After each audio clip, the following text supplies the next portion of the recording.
It was an up and down evening for the Falcons, but that doesn't mean there still weren't a couple of standouts in their Week 2 preseason loss to the Titans.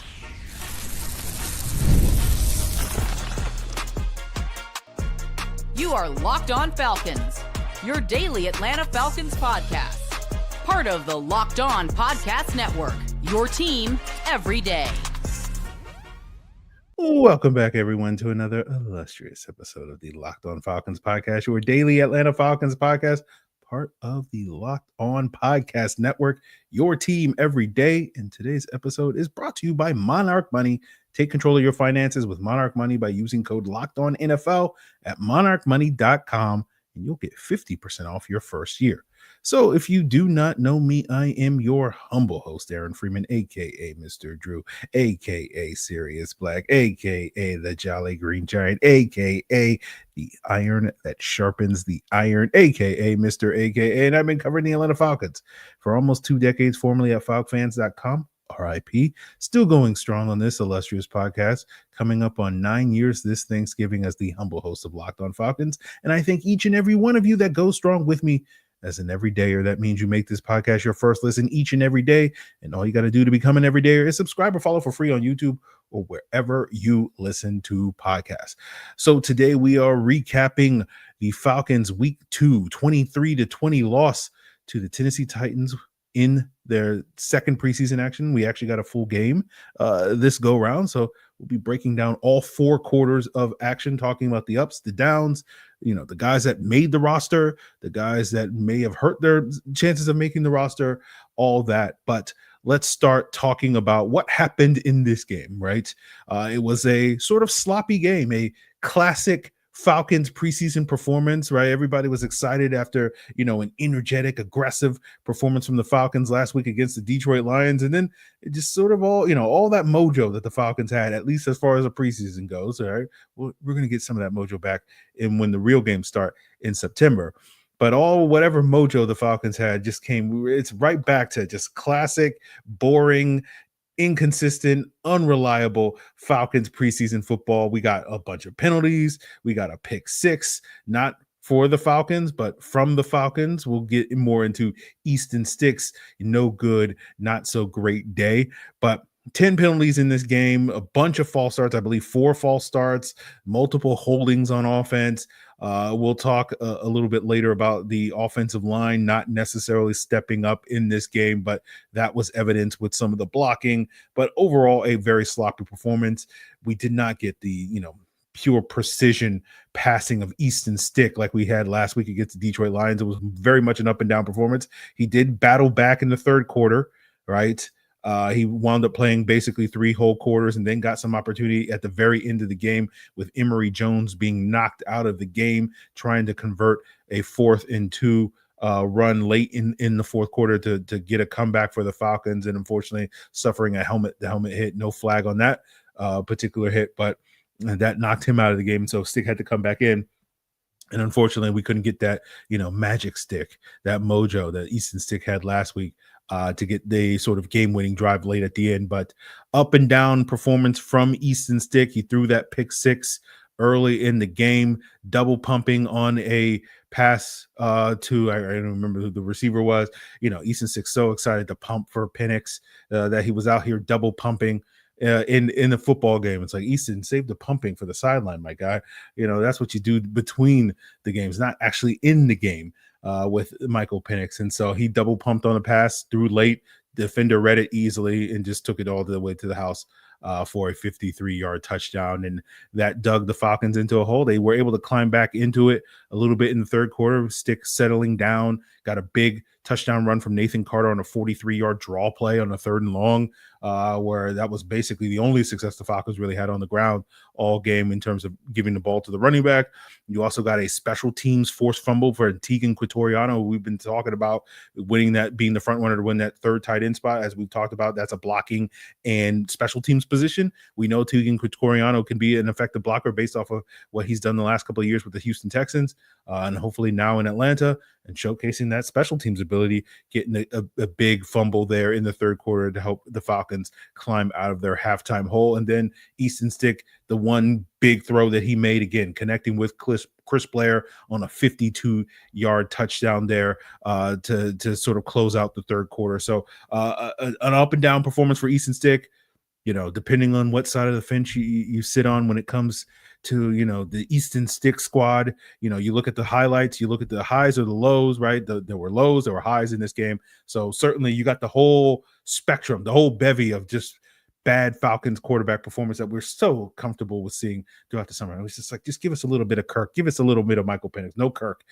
in this game, and for good reason, looking at how bad this offensive line was. But enough on the bad of this game. Like, we don't care about it preseason. But let's talk about the good of this game, and that's what gets us to.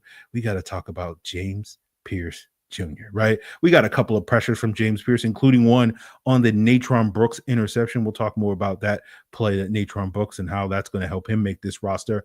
But you also had another pressure in the third quarter where he was able to force a scramble from, I believe, Brandon Allen, the quarterback at the time. Almost had a sack in this game late in the game when Trevor Siemian got in the game late, where D'Angelo Malone created the pressure, flushing Siemian right into James Pearce's lane, and then the veteran quarterback put a nice little move on James Pearce, and unfortunately he was not able to get that sack. But one of the things I'll be keying on when I go back and review the film later this weekend is sort of looking at James Pearce against the starters, right? Because a lot of those plays that we just talked about, James Pearce making, came against the backups. The Titans did play their starters, or at least the majority of their starters, on offense for the first two series with Cam Ward and both of their starting tackles, although Dan Moore, their left tackle, did leave the game prematurely. But they had J.C. Latham in the game. And so I want to see what James Pearce did against the quality offensive tackles that he's going to face on a weekly basis this upcoming fall.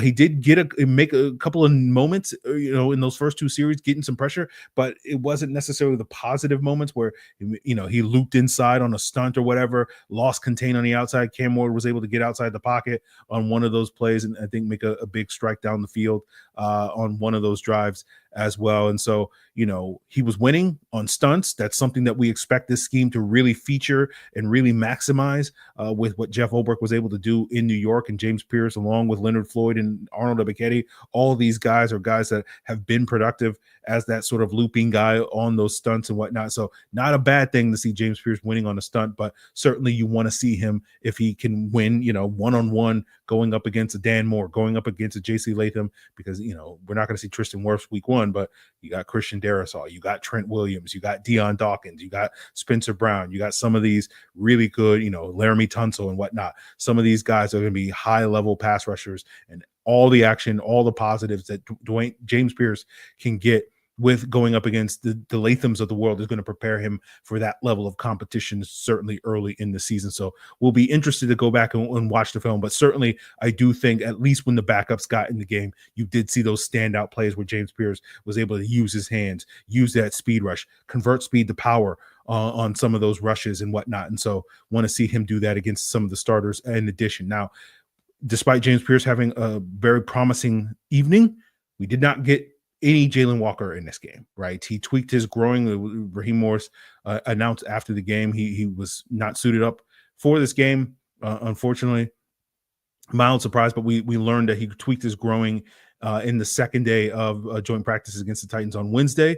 Reportedly, it's not a concern. He'll be back ready to go potentially next week in practice or whatever, but it is a concern because it's like the third soft tissue injury that Jalen Walker has missed time with over the last 6 months, right? Going back to the combine where he missed time, and this pro day where he missed time with a quad strain. And then obviously the beginning of camp dealing with a hammy, and now it's a groin injury. And we haven't, really, how many days of practice consecutively have we had from Jalen Walker before he's suffered some sort of injury so far this summer? 1, 2, and so is this going to be something that's going to linger into the regular season? Is this going to be a lost season because every single week Jalen Walker is going to be questionable every single week because he's limited in practice every week because he's dealing with some sort of soft tissue injury? So we're not going to panic about it right now. I know it sounds like I'm panicking right now, but right now it's a yellow flag at this point in time. We'll see if it gets to red flag territory, if he suffers another injury between now and the start of the regular season.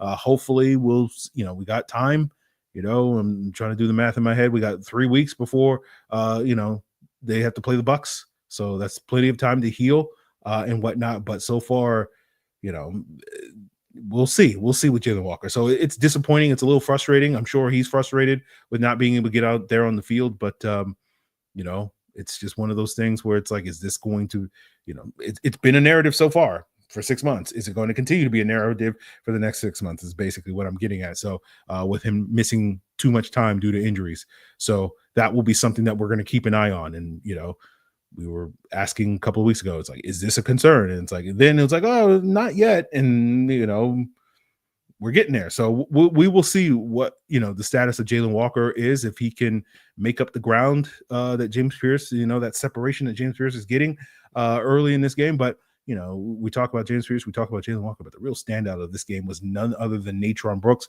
And we're going to talk about his performance and how he's clearly made a bid to make this roster based off of what he's done the last couple of weeks. And we'll break that down as we continue today's Locked On Falcons.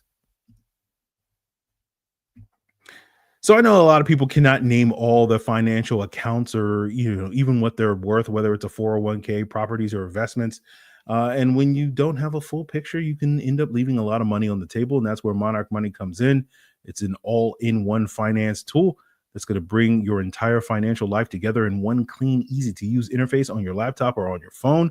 Monarch is going to do the heavy lifting for you, where you can link all your accounts in minutes, see clear data visuals, get smart categorization on your spending, and then finally feel in control of your money without ever having to touch a single spreadsheet. And if you're the type of person that, wonders, and maybe I'm wasting a little bit of money on some of these subscriptions that I forgot about, well, you can link all your accounts on Monarch and immediately spot those subscriptions that you're not even using, and canceling them can be easy and save you money every single month. So don't let this financial opportunity slip through the cracks by using code LOCKEDONNFL at monarchmoney.com in your browser for half off your first year. That's 50% off your first year at monarchmoney.com with code LOCKEDONNFL. So if we're handing out game balls, I did this on the Locked On Sports Atlanta Falcons squad postgame, that hour-long postgame show with myself, Jarvis Davis, Tanisha Batiste, that we've been doing so far this preseason, and we'll be continue doing every single Sunday and Monday and Saturday and Thursday whenever the Falcons play this upcoming season. An hour of immaculate post-game content for you before we get into these rapid reactions here on Locked On Falcons, where we can dig a little deeper. And that's going to include talking a little bit more about Natrone Brooks, right? Having the big interception early in this game on the James Pearce pressure, right? Capitalizing on that. Now, unfortunately, with that up for Natrone Brooks, again, this is the story of this game. We had a down moment for him where he missed a tackle on a Jamar Jefferson, the Michael Petrie protege from Oregon State, had a 16-yard touchdown run in the third quarter, and Brooks had an opportunity to make that tackle on him and whiffed on that tackle. And of course, we know Natrone Brooks, doesn't miss tackles, so that's why we're pointing it out. It's like the first time I've ever seen Natrone Brooks miss a tackle, and it was for a touchdown in a football game. But I think the highlight of this game is that interception. That's going to be the big takeaway, the big moment from this game. And I think that play alone, in addition to all the other plays that Natrone Brooks has been regular making, I think he was the only quarterback in last week's game against the Lions to have a pass breakup as well. These are going to be the things that are going to make him make this roster. He will be on the Falcons 53-man roster. It's going to be a question on whether CJ Henderson, Kobe Bryant, and maybe even Clark Phillips, are they going to be guys that are on the roster bubble as we get closer to final 53 roster cuts, which are 10 days away as I'm sitting here recording this on early Saturday morning. And, we talked about CJ Henderson yesterday on the podcast with Jarvis Davis. It's like, okay, he's got experience, but he's basically got 1 week to make an impression, and he doesn't play special teams. And Clark Phillips is dealing with a rib injury, and he doesn't play special teams.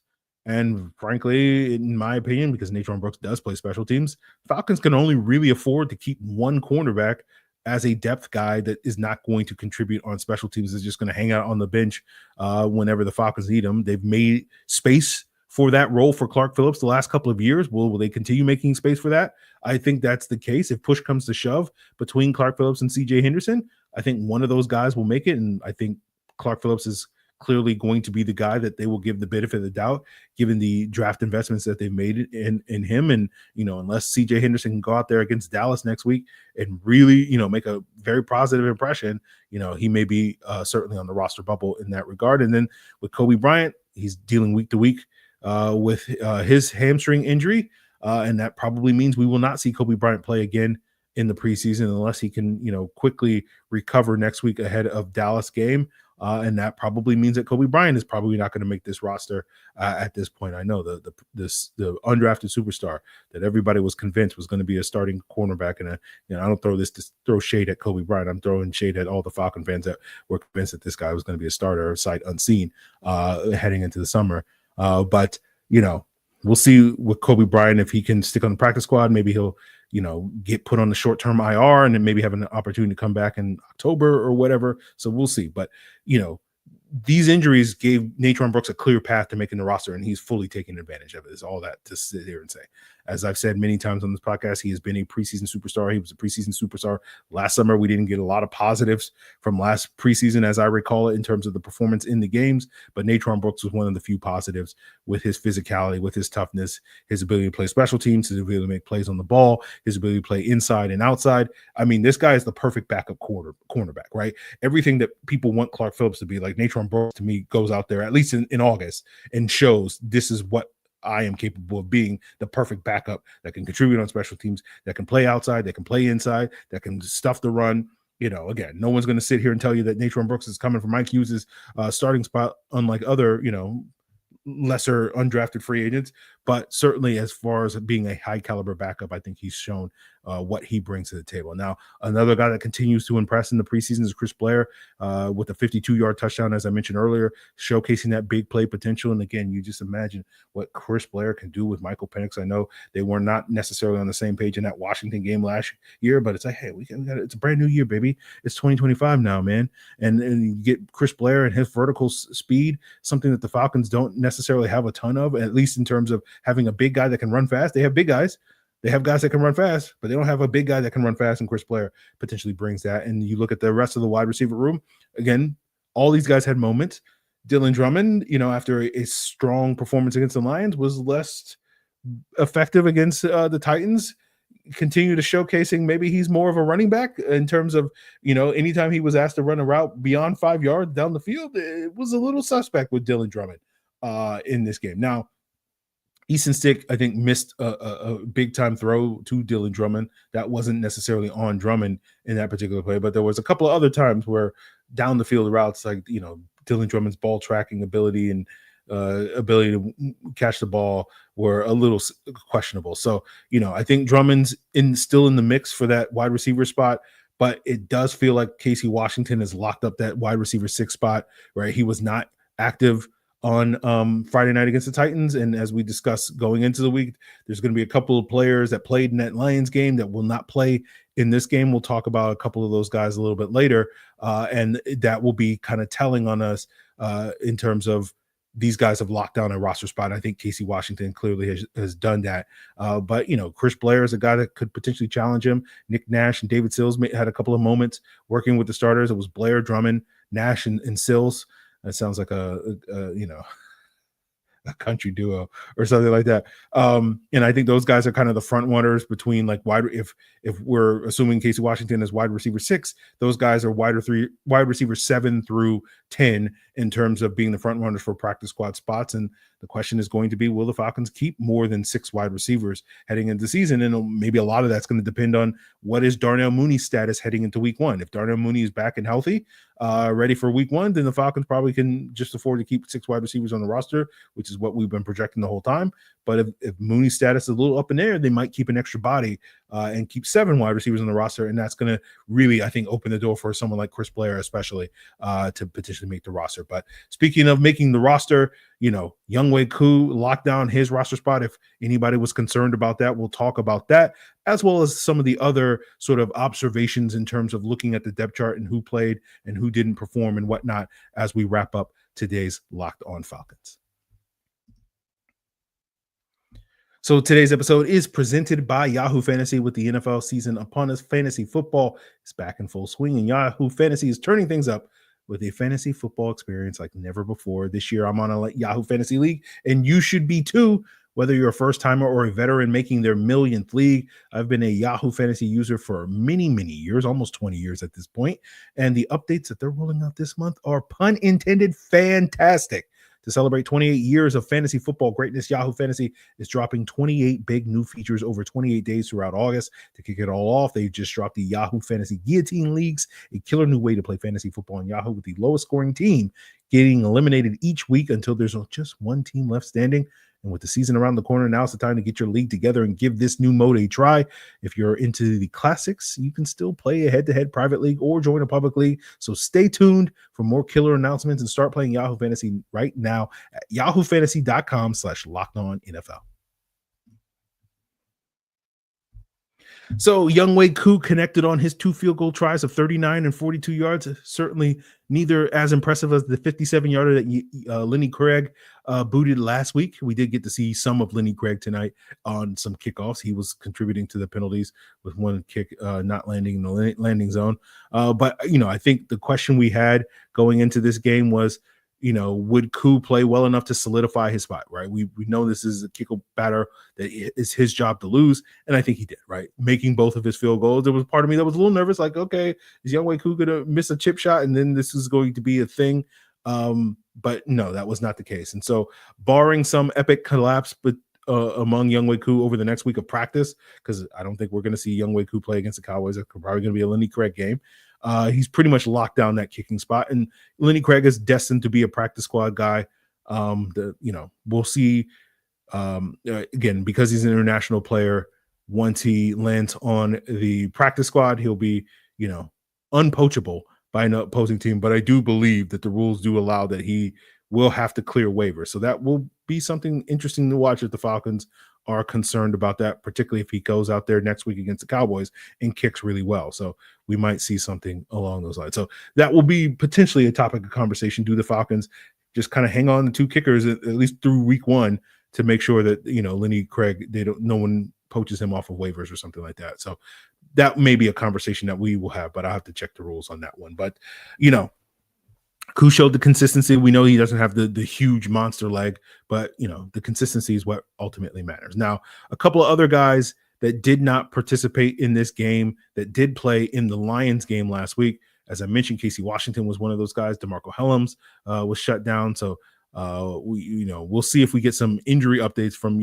Raheem Morris later this week in terms of some of these guys. Khalid Kareem was a notable absence in this game. So, Hellams, I don't think was in danger of not making the roster. But Khalid Kareem was a guy that was kind of on the bubble. So it'll be interesting to see if this is injury related or do the Falcons feel really good about Khalid Kareem? Because, they had James Pearce playing pretty much the entire 4 quarters. I recall Arnold Buchetti was in the game pretty late as well in the 4th quarter, if I'm not mistaken.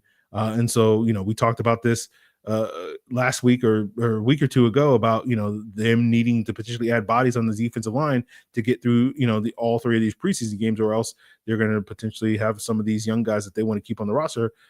Zach Harrison was playing late in this game, so some of these guys potentially exposed to injury. We know Raheem doesn't, is all about mitigating injury risk. So that will be something to keep an eye on. Do they add another body on the defensive line, and where do they cut the cord on some of these guys? Like, Emory Jones now with dealing with that potential concussion. Does he go on IR at this point in time, right?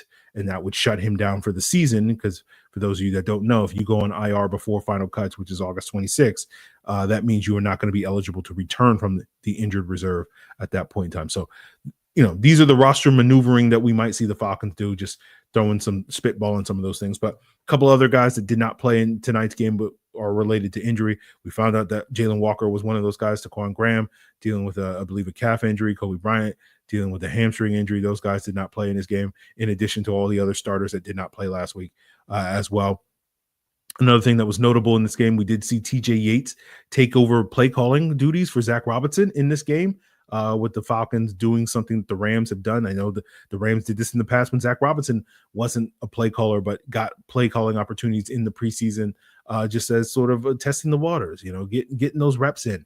right? When TJ Yates got promoted from quarterback coach to passing game coordinator, and DJ Williams got promoted from assistant quarterbacks coach to full-time quarterbacks coach this past offseason, the clear indication with TJ Yates was potentially the OC in waiting in the event of our favorite guy, Zach Robinson. Yes.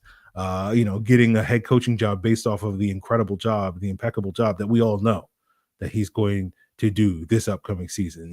I want to give that free guarantee like I did for the first round draft pick, but you can't give guarantees about the Atlanta Falcons when it comes to the regular season. I've learned that lesson. I'm not going to set myself up for that one as much as I want to, but I'll guarantee that Zach Robinson will be better this year, whether or not he's going to be good enough to, lead this team to the success that we all think they're capable of reaching their ceiling as a top 10 offense in a playoff team.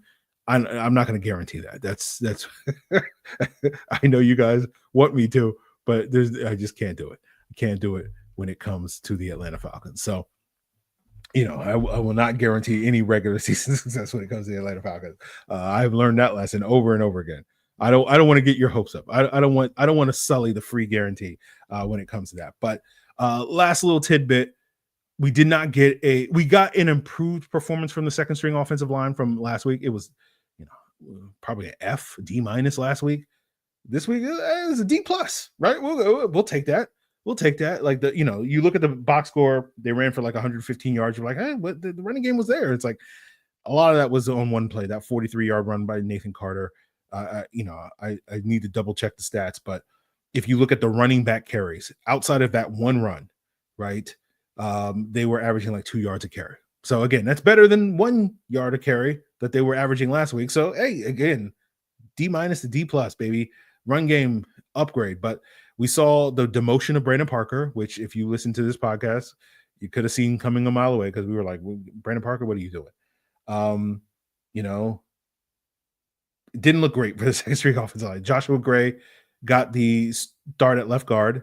Elijah Wilkinson, who started last week at left guard, got kicked out to left tackle. We saw a number of penalties and false starts from Elijah Wilkinson, which clearly tells you that despite having some NFL experience playing on offensive tackle, he ain't a tackle. He's a guard, right? That's why he was jumping early, because he knew he was going to struggle dealing with some of the speed that Titans were throwing at him off the edge. So offensive line continues to be very much a work in progress. The Falcons did add Jake Hansen last week. He did get some action. I'll be eager to see what he did in his quarter of action and the 2 or 3 series that he got in this game at that center position as the third string guy behind obviously Ryan Uzo as the starter and Jovan Gwynn as the second string guy. But this offensive line continues to be a work in progress. As we've discussed, if you missed the previous episodes last week when we talked about the potential ramifications of the second string offensive line not being good in the event of an injury, with the odds and the math says there's a high probability that one or more of these second string guys are going to start games this year. And essentially, without getting into the numbers right now, this run game is going to fall off a cliff based off what we've seen. And all of a sudden, then your offense becomes one-dimensional. And again, because we pump here on this podcast, we know that one dimension with Michael Penix and Zach Robinson and this high-flying passing attack that we have zero concerns with, because Darnell Mooney's not hurt or anything, but we got Chris Blair and we got Casey Washington, and Kyle Pitts is going to be a difference maker this year. So it's going to be fine, right?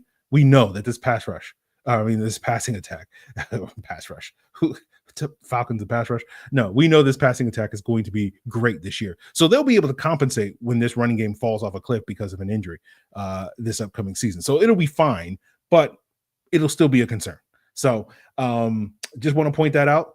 So we got to see what this second string offensive line is going to do. Will the Falcons be aggressive in the next 10 days to bring in more offensive linemen, getting guys off the waivers?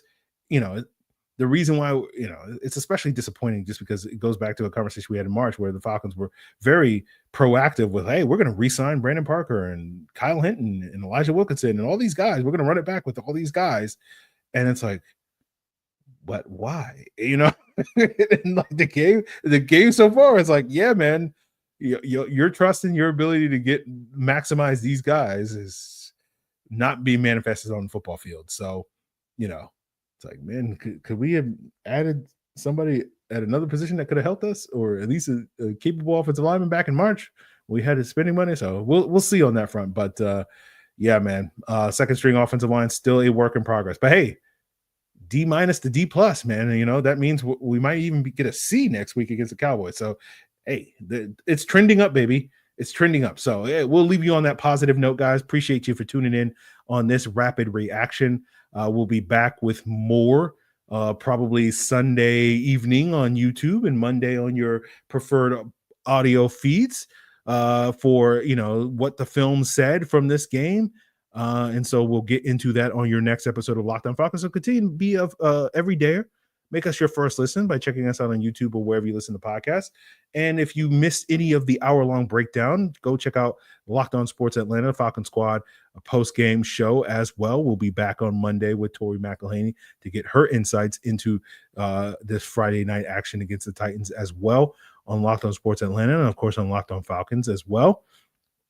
And so in addition to all that, go check out Locked On Fantasy Football. If you want to get, geared up, you want to figure out who's going to be on your team in these Yahoo Fantasy leagues, Locked On Fantasy Football is going to have you covered. It's all part of the Locked On Podcast Network, your team every day.